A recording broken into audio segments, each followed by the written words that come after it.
It was 12:03 a.m. when my phone buzzed against the nightstand. I was lying on my back, half lost in thought, the ceiling fan humming above, spinning shadows across the room. I picked it up without thinking, expecting another pointless group chat, ping, or a random update. But it wasn't that. It was a message from Claire. Claire, Ethan's mom. Not someone I talked to, not really. I'd helped her a few weeks back when the garage light wouldn't turn on and Ethan wasn't around. She'd offered me lemonade in a glass with a lemon slice floating on top. We talked for a few minutes. That was it. She'd added me on Instagram. After that, probably just to be polite. I didn't think twice about it. Now she'd sent me a photo. No caption at first, just the image. It was soft and dark, grainy almost. Candle thick and half melted, sitting on what looked like a piano. The flame wavered slightly. Behind it, blurred and low lit, a frame of someone I couldn't make out. Maybe her reflection, or maybe just a trick of the light. Then the second message came. "Do you think it's beautiful?" I blinked. I sat up in bed and stared at the photo again, the way the wax pooled, the quiet glow. It was beautiful in a way that didn't feel obvious. Not pretty, not polished, just still. I typed back, "Yes." Seconds passed. Then the bubbles appeared. "Come by if you're up. I made too much tea." I read it twice. I should have said no. It didn't make sense. Midnight tea with a woman I barely knew? A woman who also happened to be my best friend's mom. But there was something about her tone, calm, almost absent of invitation. Like it didn't matter to her whether I said yes or no. And maybe that's why I went. I didn't bother changing out of my sweatshirt. I slipped on shoes, grabbed my keys, and drove the 5 minutes to her house. The street was asleep, one porch light blinking on a timer, a cat darting under a car as I pulled up. I parked by the curb. Her house looked warm from the outside, like the windows were holding in secrets. When I knocked, the door opened almost. Instantly, she was already there, barefoot, hair loosely tied back, wearing an oversized sweater that hung past her hips. Her eyes were soft, unreadable in the low hallway light. "I hope Chamomile's okay," she said. I nodded. "Yeah, that's fine." She didn't smile, but she stepped aside, and I followed her into the kitchen. The kettle was still steaming. 2 mugs were set out, neither matching. A jazz record played faintly from somewhere, distant saxophone, old and slow. The candle from the photo was there, on the counter near the sink. She poured the tea without a word, handed me the cup without looking up. I noticed her sleeves were pushed halfway up her arms, and there were faint circles under her eyes, the kind that don't come from just one bad night's sleep. "You weren't supposed to answer," she said eventually, settling onto a stool.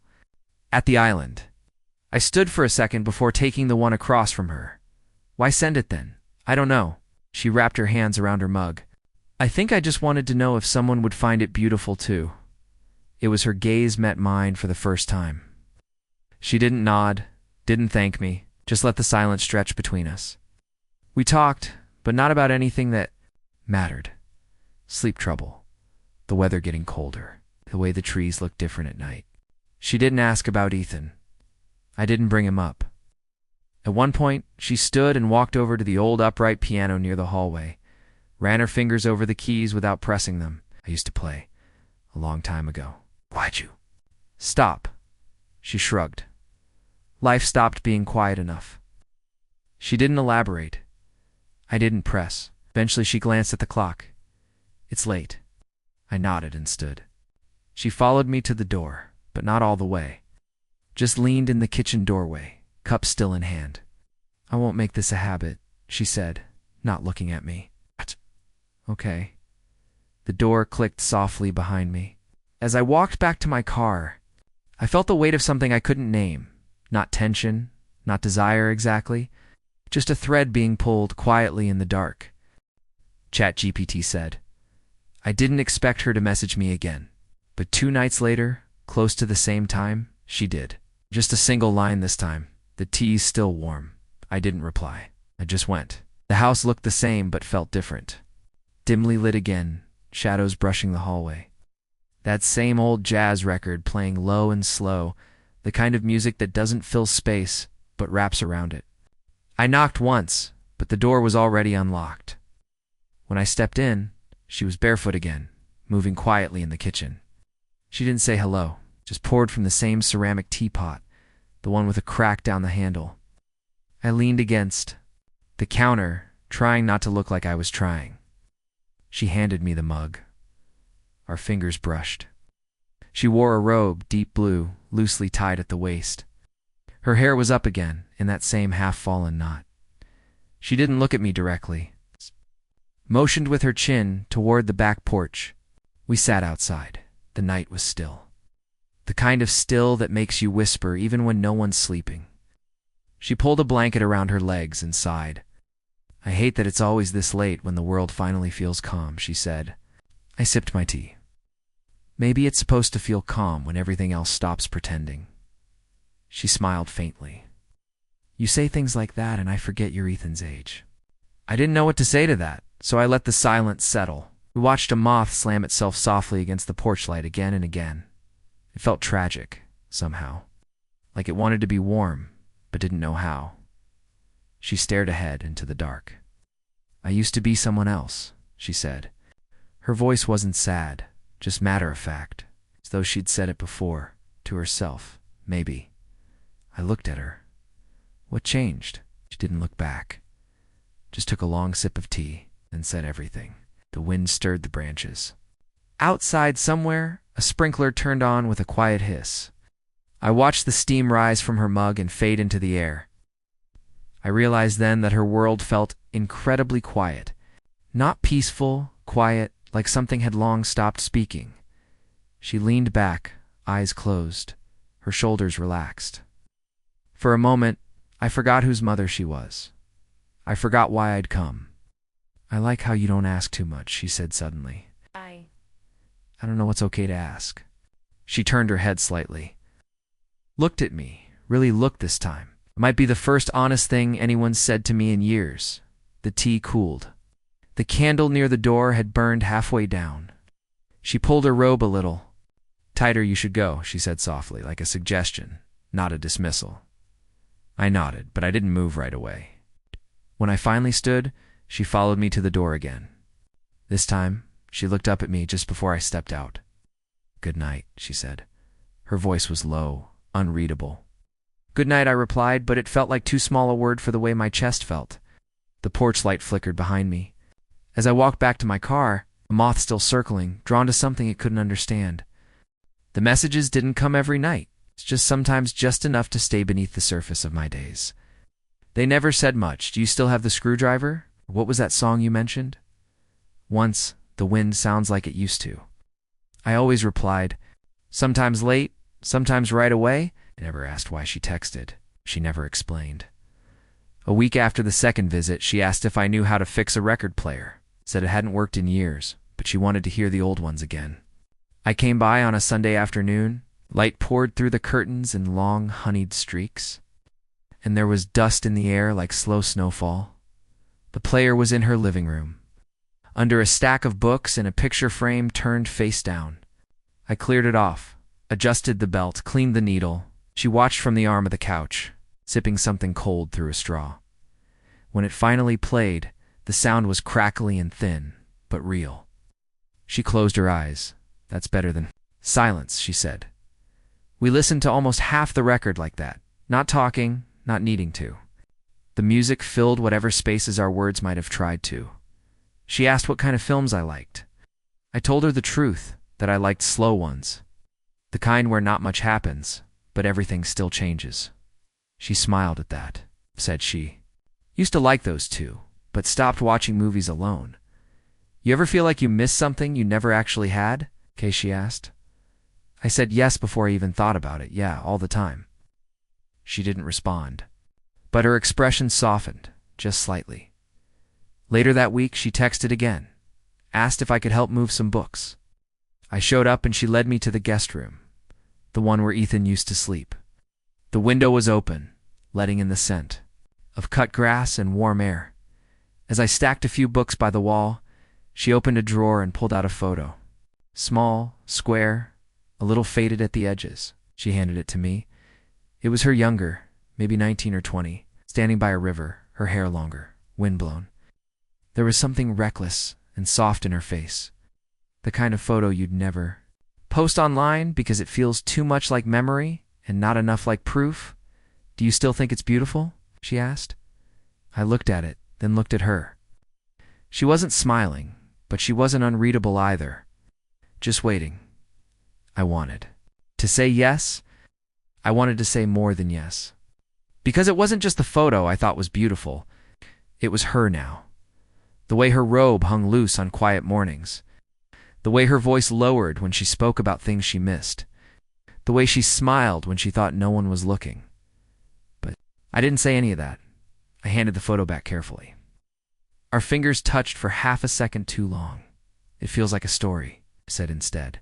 She took the photo and placed it back in the drawer, then turned to me with a look I couldn't quite name. Maybe that's all it ever was, she said. Just a story. We didn't speak for a while after that. Just moved the rest of the books. Quiet between us wasn't empty. It was full of something neither of us wanted to name. The message came just past 11. If you're awake, I'm still reading. No explanation. No context. But I didn't need one. Ethan was out of town for the weekend. I knew that already. He'd mentioned a wedding or a reunion, something 2 states over. I stared at the screen for a while before getting up. I was pulling on a jacket I didn't need and driving the familiar route to her house. The porch light was off this time. I knocked lightly, and the door opened without a sound. She didn't say anything, just stepped aside and let me in. She was curled on the couch. A worn paperback in her lap, blanket pulled over her legs. No makeup, hair let down this time. Small lamp glowed behind her, turning the living room into a quiet stage. You came, she said, not quite surprised. I didn't know if I should, I replied. You probably shouldn't, she said, and that was the end of that. She closed the book and set it aside. I didn't ask what it was. I sat on the other end of the couch, where the blanket didn't reach. She didn't offer it. I didn't ask. We talked, low and slow, like we were afraid to wake something sleeping in the walls. She asked what I'd been working on, I told. Her eyes started writing again, just small things, nothing worth sharing. She asked what I liked to write. I said I wasn't sure, but I kept coming back to stories about people who didn't say what they really meant. She smiled at that. It's not a big smile. Just the kind where one side of the mouth lifts and disappears again just as quickly. A quiet stretched. Between us, long and wide, and filled with something I didn't know how to name. You're not what I expected, she said softly. What did you expect? She looked over at me then, the kind of look that lingers just long enough to feel like touch. I don't know, she said. Someone who wouldn't stay this long. I shifted in my seat, unsure whether I was supposed to say something back. But instead, I said, I don't think you're lonely. She tilted her head slightly. No, I think you're just unseen. She blinked. Once, slowly. Then her voice came low, barely above a whisper. And what do you think? You're doing right now? The words hung between us like fog. I couldn't answer. I didn't need to. My hand moved before I fully realized it, palm up, fingers open. She looked at it, not fast, not startled. Just looked. Then slowly her hand slid into mine. Her fingers were cold. We didn't move. We didn't speak. Record player wasn't on. The room was completely still, except for the distant hum of the refrigerator and the small click of the lamp cooling. Her thumb brushed over mine once, almost absently. We stayed like that for I don't know how long. Maybe minutes, maybe hours. I only knew it felt like I had stepped out of time, into a version of the world where silence was allowed to mean something. Eventually, she'll let go first. You should go, she said, not urgently, not regretfully. I nodded, stood, stepped toward the door. She didn't follow me this time. I glanced back once before I left. She was sitting exactly where I'd left her, legs curled up again, hand now resting on the place between us. The door clicked softly behind me. Ow. I walked out into the cold night air, unsure of what had happened, only that it had. I didn't go back the next day, or the one after that. I tried to forget the way her hand felt in mine, soft and cold, steady but unsure. I tried to pretend it hadn't meant anything, that it was just a moment, the kind people imagine in their heads when they're too tired to know better. But the truth was quieter and heavier. I didn't know what we were doing. I just knew I wasn't ready for it to be over. On the third morning I went back. There was no message, no reason.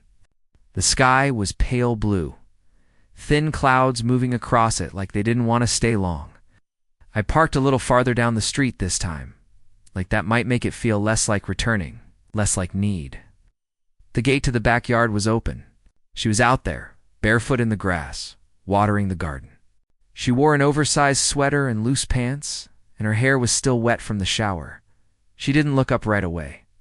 Just turned the hose slowly, giving everything a quiet, patient rinse. When she finally noticed me, she didn't startle. She just smiled, small, without showing teeth.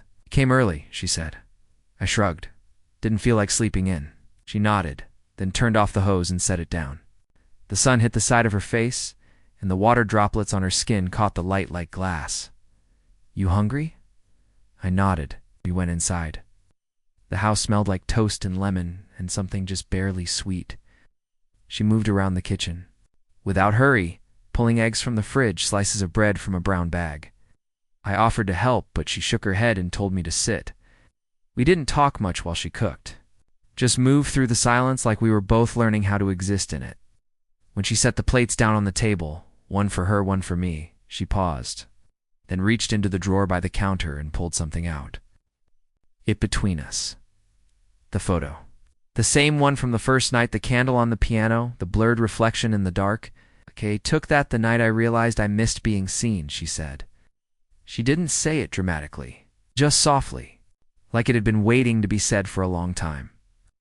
I looked at the photo, then I looked at her, really looked, the way the light fell across her shoulder, the way the corner of her mouth curled, like she was holding back a thought, the quiet, steady way she held my gaze, not asking for anything, but not hiding either.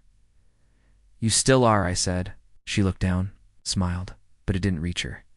Eyes at first, then it did. Slowly, like something warm unfolding in the cold.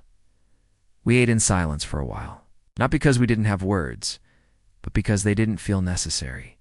I think we both knew it wasn't something we could explain, not to anyone else, maybe not even to ourselves. Whatever it was, this thread between us, it wasn't meant for daylight, but here it was anyway, sitting at a kitchen table with buttered toast and a cup of lukewarm tea. After breakfast, I helped her clear the dishes. She didn't ask me to, just started, and she let me. When we finished, she leaned back against the counter, hands behind her, head tilted slightly. "Don't know where this goes," she said. "Me neither, but I'm glad it happened." I nodded.